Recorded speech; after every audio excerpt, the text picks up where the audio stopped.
Happy Sunday. Doing something new. Gonna use OBS to stream. When I say it's something new, when I started this Sunday night Shats, I had a co-host. I don't think he's gonna be joining us anymore unless I could convince him. So I'm gonna go back to OBS. I know I can stream through OBS. I still like the other one, the other site, even though I kind of forgotten what the name is. Oh, that's right. StreamYards. I still like StreamYards. Don't get me wrong. It has its place when I have a co-host or a guest. It's probably where I'm going to be streaming from. But if I'm going solo, I'm just going to go for OBS because it's tried and true, guaranteed to work most of the time. Now, with that being said, I did check to make sure I was live. I got excellent connection. So without further ado, we're just going to get on with it. So, of course, kind of avoided doing the anything to do with the hurricanes. So I was kind of waiting for it to be over with.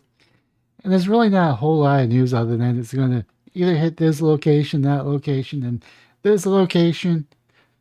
And I do hope everyone that was in those locations of Florida and South Carolina are doing okay. Hopefully, the loss of life is going to be minimum. But this right here is the time that you have to be worried about because of the surges. I don't know if the surges are still happening in Florida, but they could definitely still happen in South Carolina because I think that happened over the weekend. But this is also another dangerous part is the first couple of days after the hurricanes hit or a hurricane hits. You're going to have a lot of debris on the roads and scattered throughout. You're going to have down power lines. So be very cautious out there.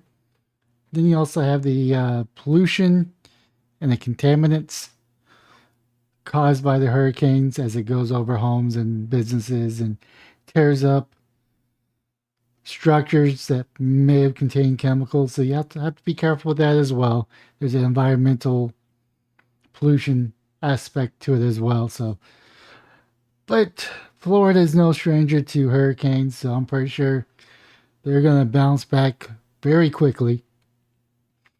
But of course, according to NPR, Eon demolished their homes at Florida couple ponders where to go or ponder where to go. No place in Florida seems to have suffered more damage from Hurricane Ian than not Ian, but Ian in the town of Fort Myers Beach, located on Estro Island along the state's southwest coast. One official who flew over the community estimates that 80% of the structures will have to be rebuilt.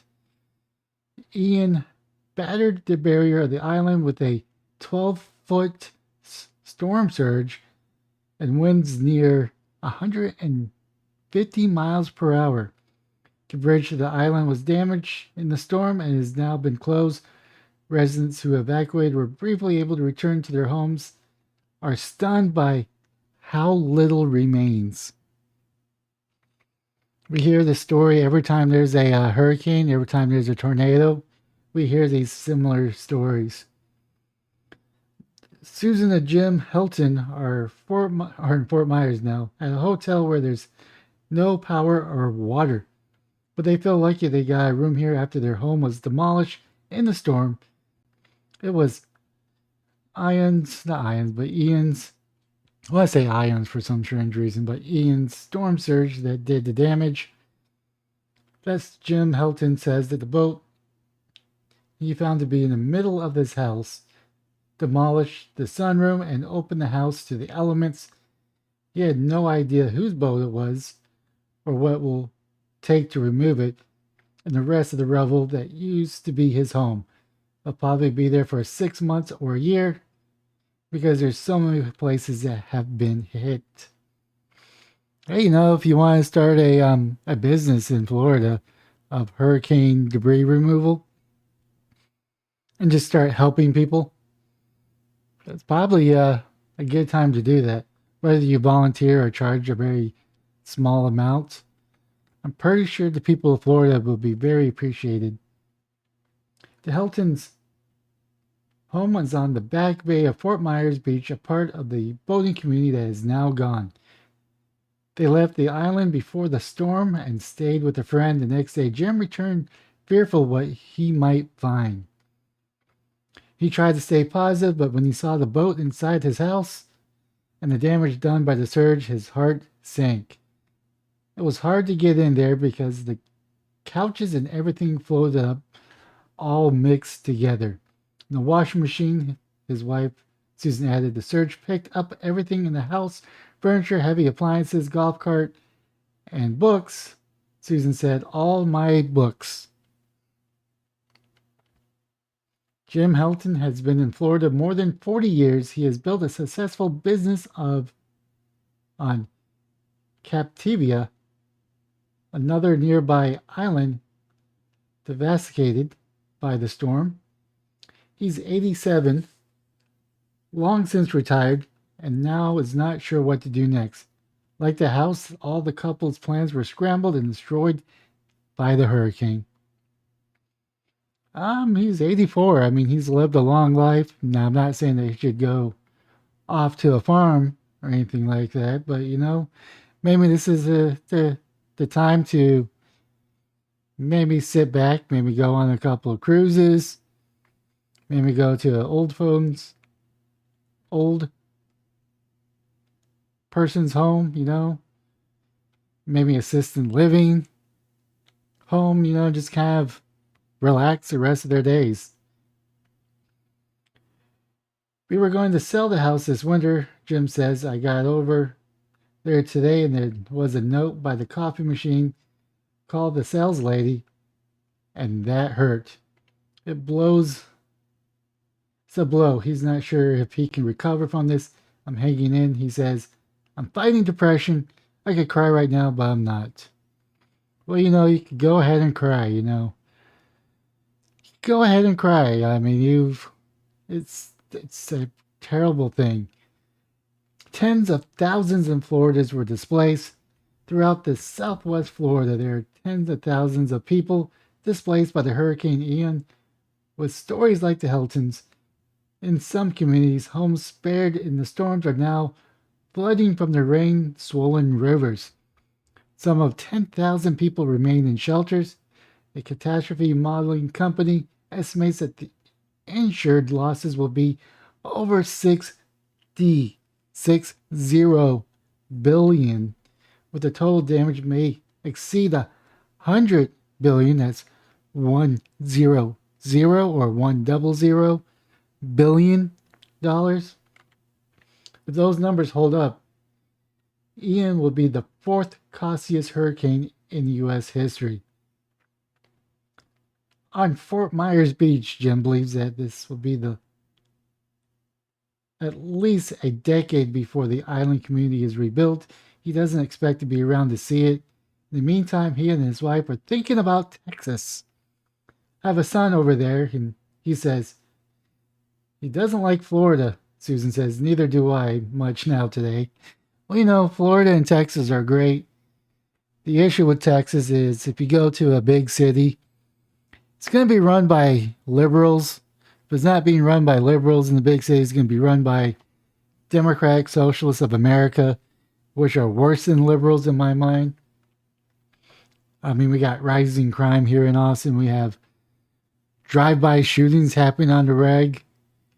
So, I mean, you probably want to go into a small town, maybe the offskirts of Houston, maybe the offskirts of Dallas, Fort Worth, or somewhere in between Dallas and Austin. Get yourself a 10 acres of land and just live in peace. Or somewhere that has a little bit more structure, like Waco has a little bit more infrastructure in place. Things to think about. I mean, if you're in Florida and you want to move to Texas, you gotta have to keep in mind of where you're moving to and who's in charge. Susan Helton has experienced trauma before. She's a former New Yorker and was in Manhattan on 9/11. I thought you gave me one disaster. I don't want to push it. But guess what? A higher power came in and said, go ahead and press that button one more time and see if she can take it. She can take it. She's alive. Don't think it says how old she is, but she's somewhere near the husband. She's probably around maybe anywhere between 70 and maybe even higher than 80. Jim says he also thought about God and challenges he's been given and whether he's still up to it. I've had a good life, and he threw me this curve. I'm alive, Jim says, and then he laughs. We'll see what happens tomorrow because I'm just about out of gas. DeHelton says that they're staying in Florida just until they're able to make the necessary connections with FEMA. And then they said they're going to dispose of a property they love, but which, like so much else in Fort Myers Beach, is now gone forever. It is not gone forever. You still have the land that your house was on. You still have the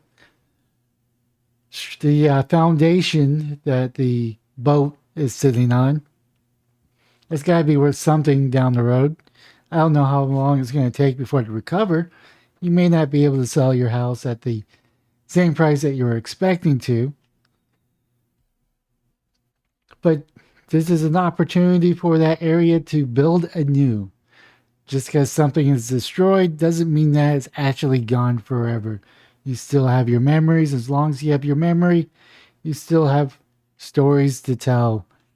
When you have stories to tell, it means that those things are not gone forever. And some more jumbo mumbo philosophy stuff. But I'm glad that they made it. I'm sad that tens and thousands of people in Florida are now displaced. I am feeling a little sad that one of our states were hit pretty hard by a natural disaster. And of course, I was going to do the CNN one, but it doesn't really give you much, and it's kind of a slant because it's from CNN. Not that NPR is any better. So according to this, 3 hours and 58 minutes ago, Lee County death toll increases to 42, sheriff says. You can't expect that to be higher in the next coming days. I don't know by how much higher. I mean, I would be surprised if it's not above 100 in a couple of days to a couple of weeks. Because it was a really big storm, and I'm pretty sure a lot of people stayed there. Florida Lee County death toll following Hurricane Ian has increased to 42, the sheriff Carmine Marcino said in a news conference in Fort Myers Sunday. While we have done 800 plus rescues, we have about 42 casualties. He said CNN is reporting at least 74 deaths in Florida.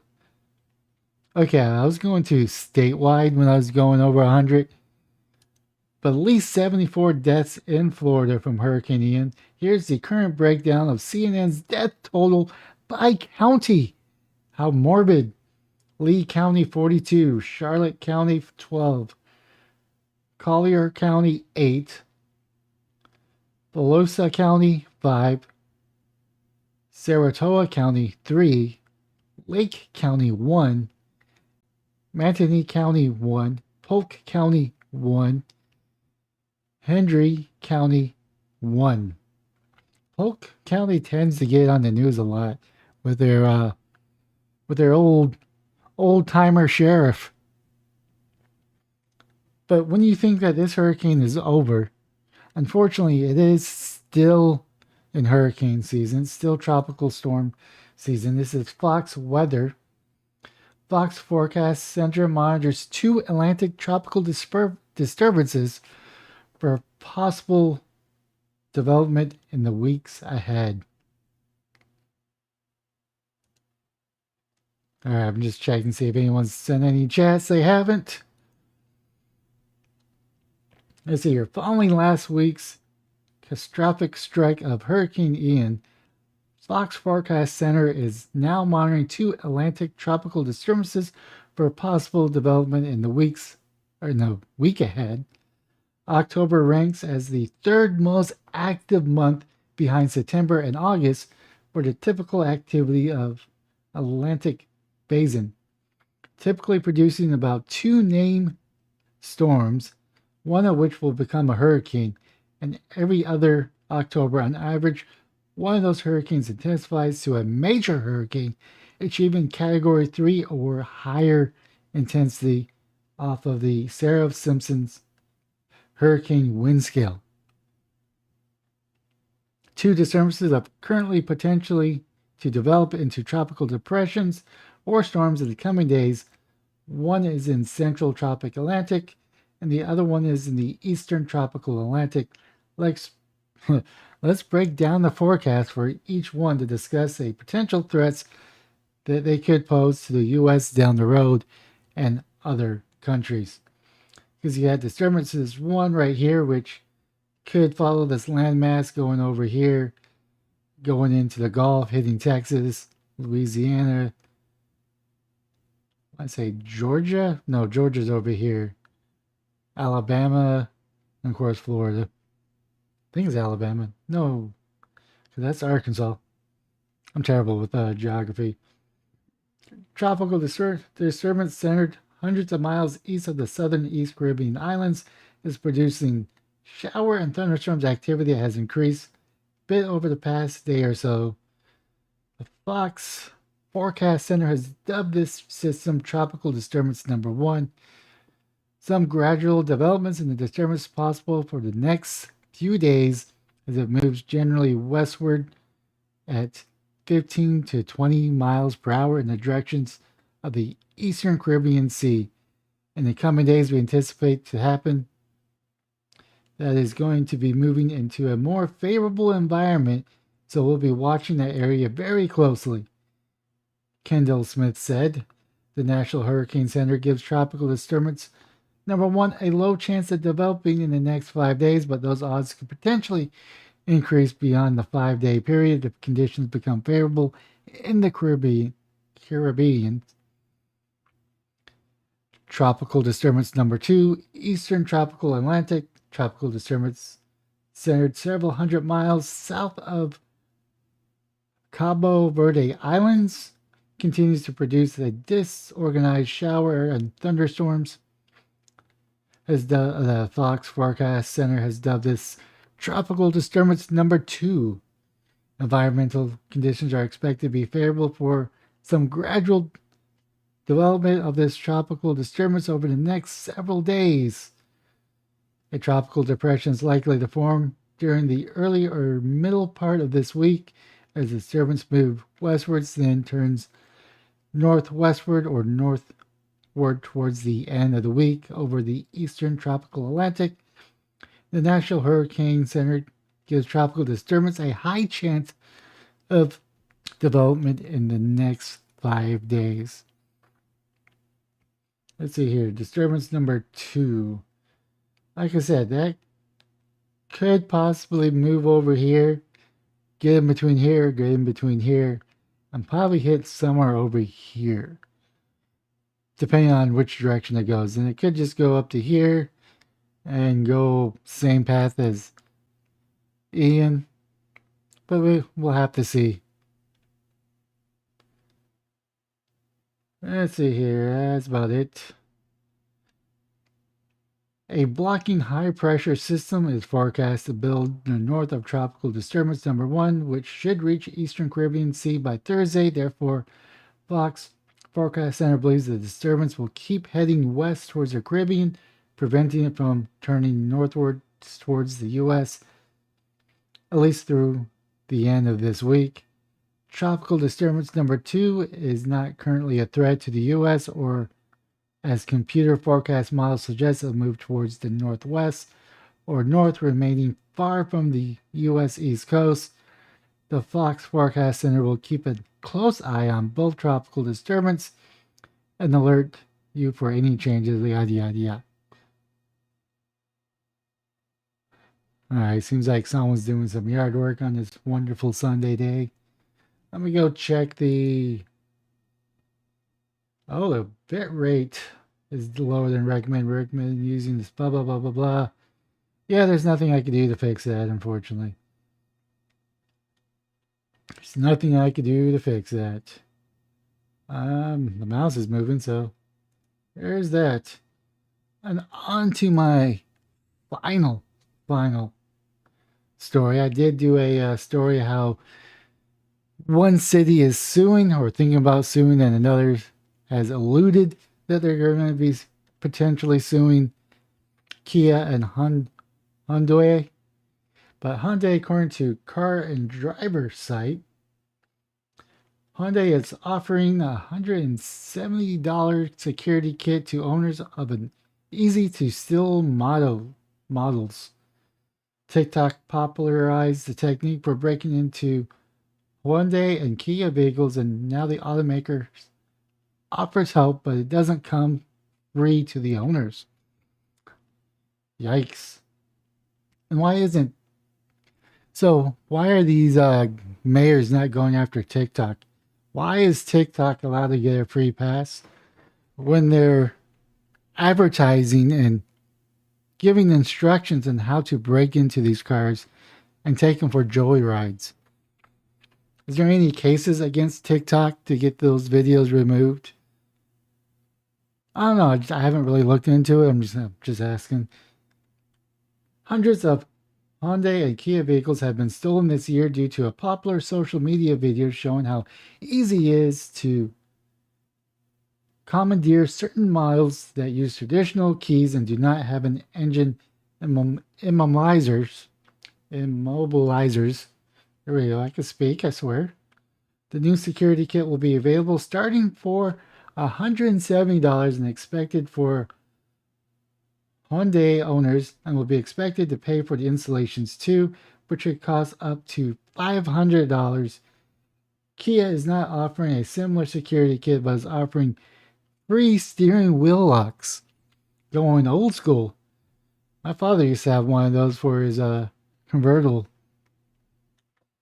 Multiple class action lawsuits have been filed about the issue, which started gaining popularity in Milwaukee late last year. Hyundai has been developing a $170 solution for anyone who hasn't had their vehicle stolen. Hyundai and Kia vehicles have been targeted for car thieves in recent months because the incredible easy to do so. So stop advertising. Stop advertising. And the thieves are sharing how-to videos on social media. Social media has a social obligation to stop these videos from being watched. You can't stop them from being produced, but you could definitely limit the viewership by banning people, suspending people, removing the videos down. You know, there was a time not too long ago when we talked about certain topics here on the YouTubes.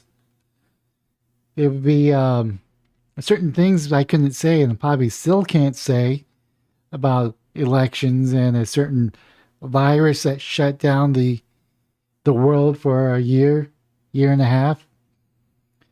So there are certain things we can't talk about, and they'd be more than happy to take down those videos. But these videos are still up. A nationwide rash of thefts have gotten so bad that Hyundai has finally come up with a solution, a new anti-theft security kit Hyundai developed in partnership with CompuStar is now available. The kit includes both a kill switch and an alarm. Hyundai told Automotive News that the kit will be available at all of its 820 dealers in the US. There's only 820 dealers of this cheap car. I mean, I would expect Tesla to have that many dealers, but not a major car vehicle as that. And will take around 2.5 hours to install. Hyundai is also working on software fixes for the issue. Software updates in the works too. Spokesperson in Ira Gable described the system as glass break sensor security kit that targets the method of entry used by thieves to break into vehicles. He said customers can get them at the dealership or at CompuStar authorized installers in the US. He also said Hyundai's update to the software to further secure these targeted vehicles should be available in some Hyundai vehicles in the first half of 2023, with others to follow later. And time just passes on. Vehicles owners will be expected to pay for the installation of the kit, which could cost up to $500, which is a down payment for a lot of people. According to a lawyer working on one of the many class action lawsuits against the manufacturer over issues, Automotive News said 15 different suits have been filed in 14 states. The lawsuits asking for monetary damages for Hyundai to recall the affected models because the automaker did not install engine immobilizers as standard equipment until November 2021. How about you go sue these cities for having a higher crime rate? How about going after DAs that won't prosecute Grand Theft Auto people? How about going after the people stealing the cars, not the manufacturer? For the past decade, Hyundai has offered stolen vehicle services for cars equipped with BlueLink. The connected technology can locate, slow down, or immobilize a stolen vehicle, but did not make the vehicle less easy to steal in the first place. Huge spikes in car thefts is probably due to people only getting a couple days in county jail. I mean, there's one recently where they only got 11 days for drunken driving that killed his female passenger. When you could kill someone when you're driving drunk with a DUI, you only get 11 days in county jail. You probably get less time in some of these cities for Grand Theft Auto. So where's the incentive to not break the law? The trend of stealing Kias and Hyundais started in Milwaukee in December 2021, but has spread across the country. One law firm is now working with a class action suit is MLG, which said there's been a 346% increase in thefts in both brands in Charlotte, North Carolina, and that according to the police. St. Petersburg, Florida, more than 40% of all car thefts have been Kia or Hyundai models. All of 2011 and two 2021 Kia vehicles and 2015 to 2021 Hyundai vehicles, like the 2016 Ascent picture at the top, equipped with standard Kia ignitions that lacks the engine immobilizer, are vulnerable to theft. Vehicle with a push button start are not effective. Kia is not yet offering an anti-theft kit, but is giving a free steering wheel locks to owners. What's really cool about this lock is, let's say you unlock it, you're about to get carjacked, you can use that as a weapon. Unless you're in one of those liberal cities that you can't defend yourself. Hyundai is also handing out some free locks. Owners who want to buy a new system should be able to get it via dealership after October 1st, or Hyundai says that they can contact Hyundai Customer Assistance line at 800-633-5151. That is 800-633-5151 or 800-633-5151 is the phone number for Hyundai Customer Assistance. And if you're just reading this, there's the number.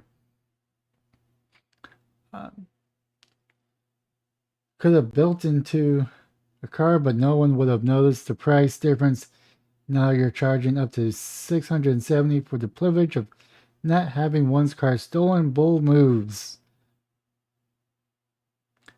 This one commenter says it should be free. Bold move. My car was stolen and recovered. It's been at the dealership for months now due to delay parts. After paying my insurance deductible of 20% of rental car fees, Hyundai suggests I should also pay to keep it from being stolen again. This has to be a joke. Another joke is the criminal system. The joke is that pretty sure a lot of these kids are not getting any real punishment when they get caught. That is the joke. As the old saying, we have locks on our doors to keep honest people honest. If someone really wants to break in, they will break in.